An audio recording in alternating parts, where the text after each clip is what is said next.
Hello, Dreambridge English Center ကနေပြန်လည်ကြိုဆိုပါရစေ။ဒီနေ့တချို့လေးလာရမယ့်အကြောင်းအရာလေးက travel related phrasal verbs ဖြစ်ပါတယ်။ဒါကတော့ခရီးသွားတဲ့အခါမှာသုံးတဲ့ phrasal verb လေးကိုလေ့လာမှာဖြစ်ပါတယ်။ Okay, if you're ready, let's get started. ပထမဆုံးတစ်ခုကတော့ set off meaning ကတော့ to start a journey ခရီးစတင်ထွက်ခွာတယ်လို့ပြောချင်တာWe set off early to avoid traffic. ရင်ကြောပိတ်ဆို့မှုတွေကိုရှောင်ရှားဖို့အတွက်စောစောစီစီစတင်ထွက်ခွာကြမယ်ဒီလိုပြောချင်တာနော်အဲ့တော့ to start a journey လို့လည်းပြောချင်လေရတယ် phrasal verb သုံးပြီးတော့ set off လို့လည်းသုံးချင်ရပါတယ်နောက်တစ်ခုကတော့ get on to enter a bus train or plane ရထားတွေ bus ကားတွေ plane တွေပေါ်ကိုတက်တဲ့အခါမျိုးတွေကြာရင် get on နဲ့သုံးလို့ရတယ်ဥပမာ get on the bus get on the train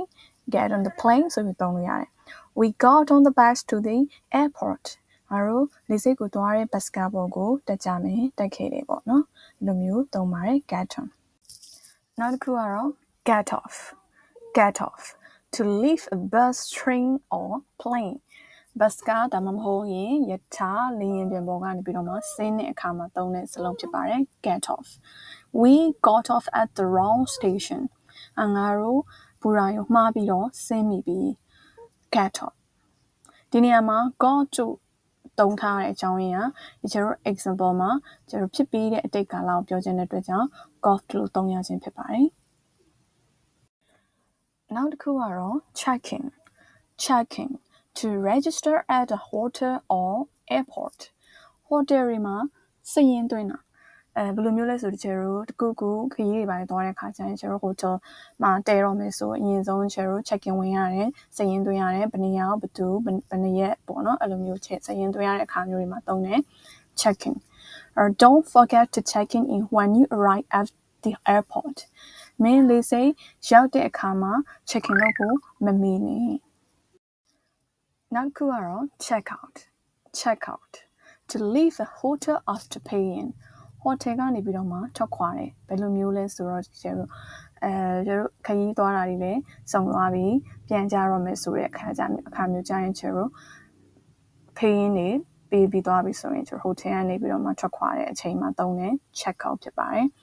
You can check out anytime you like မင်းအဆင်ပြေတဲ့အချိန်ပဲချိန်မဆိုရင် check out လုပ်နိုင်တယ်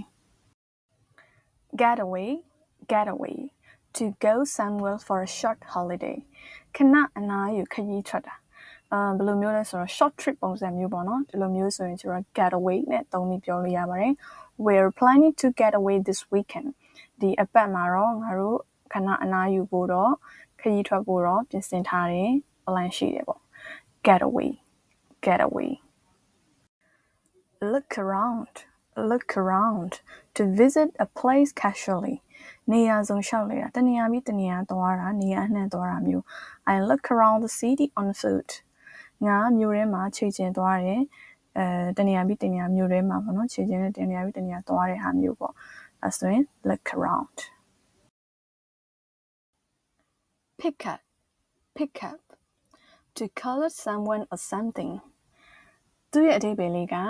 လာခေါ်တာဒါမှမဟုတ်ရင်လာယူတာ The taxi will pick me up at 6 a.m. 6နာရီမှာတက္ကစီသမားငါ့ကိုလာခေါ်လိမ့်မယ်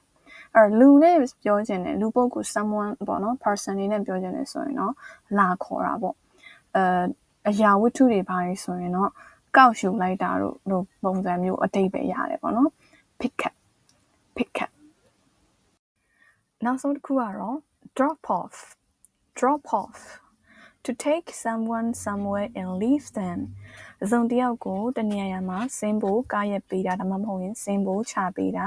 ဒီလိုမျိုးနေရာမှာသုံးပါတယ် drop off Could you drop me off near the post office စားတဲ့အနီးနားလေးမှာပဲငါ့ကိုချပေးခဲ့လို့ရမလားဒါက taxi မှာကိုပြောတဲ့အခါမျိုးတွေမှာသုံးလို့ရတယ် drop off ကြည့်ဒါဆိုရင်ဒီနေ့လာခဲ့ရတဲ့ travel နဲ့ပတ်သက်တဲ့ phrasal verb လေးတွေကိုနားလည်သွားမယ်လို့ထင်ပါတယ်နောက်ထပ်ဗီဒီယိုတွေမှာလည်းပြန်လည်ဆုံတွေ့ကြမယ်နော်တကယ်လို့တခြားသိချင်တာရှိရင်လည်း comment လေးမှာရေးခဲ့ပေးလို့ရတယ်နော် bye bye see you